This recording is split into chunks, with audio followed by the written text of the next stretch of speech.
街道釧路。屈斜路湖と摩周湖に挟まれた場所に野鳥が訪れる静かな温泉宿があります。今回は鳥好きにはたまらない野鳥が日常にいる温泉宿を紹介します。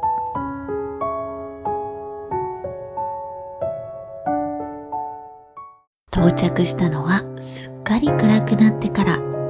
周りはとても静かで、夜の森の気配だけが伝わってきます。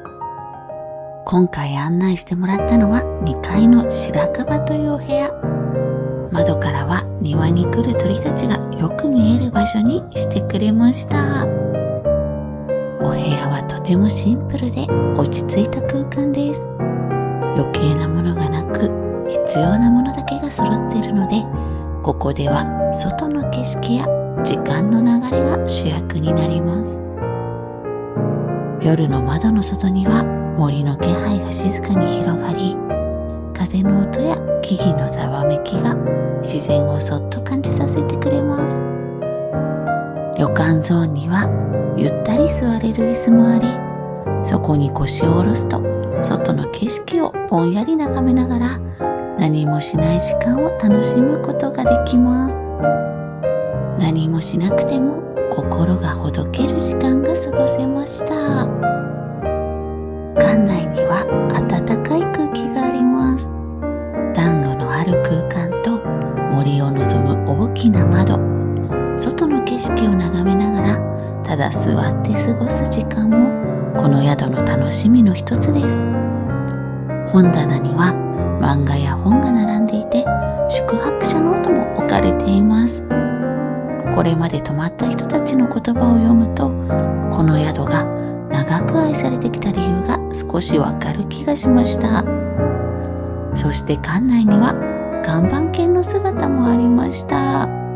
保護犬なので、初めは少し警戒して吠えることもありますが、人に慣れると落ち着いた表情を見せてくれます。温泉は館内に2カ所。空いていれば貸し切りで入ることができます。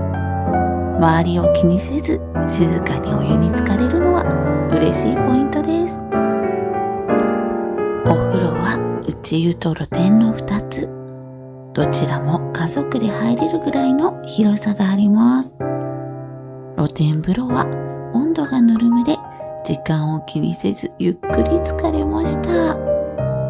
かけ流しの弱アルカリ性。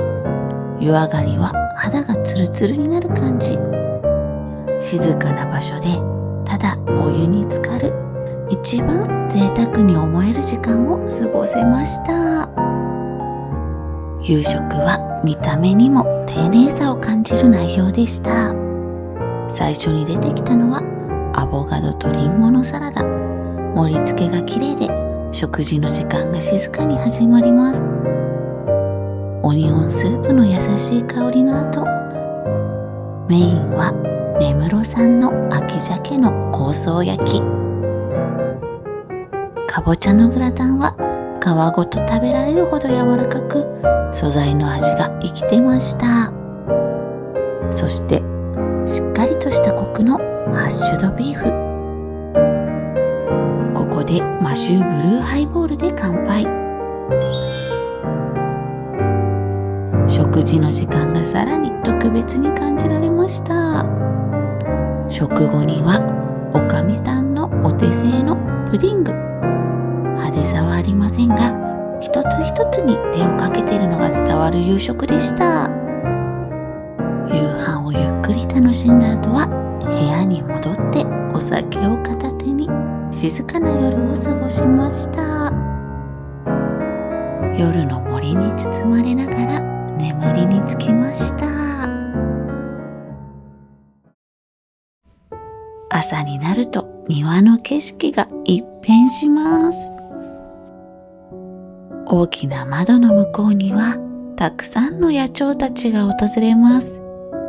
ゴジュウカラやウソ、アカゲラが目の前までやってきて観察しているだけでワクワクします。なんとエゾリスも庭に現れました。冬には真っ白で可愛いシマエナガもやってくるそうです。窓から広がる自然の世界に時間を忘れて見入ってしまいました。朝ごはんは体に優しい内容。サラダにハムとチーズ、ソーセージにスクランブルエッグ、焼きたてのパンは2種類。とっても柔らかくて、それだけで十分に満足できる美味しさ。おかわりもできますよと声をかけてくださいました。ヨーグルトにマーマレードジャム。バターは北海道らしいコクのある味。朝の静けさの中でゆっくり食べる朝ごはんはとても贅沢な時間でした。朝ごはんをいただきながらも窓の外には鳥の姿があります。食事と野鳥観察、どちらかを選ばなくていい朝でした。鳥の声で目が覚め、窓の外を眺めながら朝ごはんをいただく。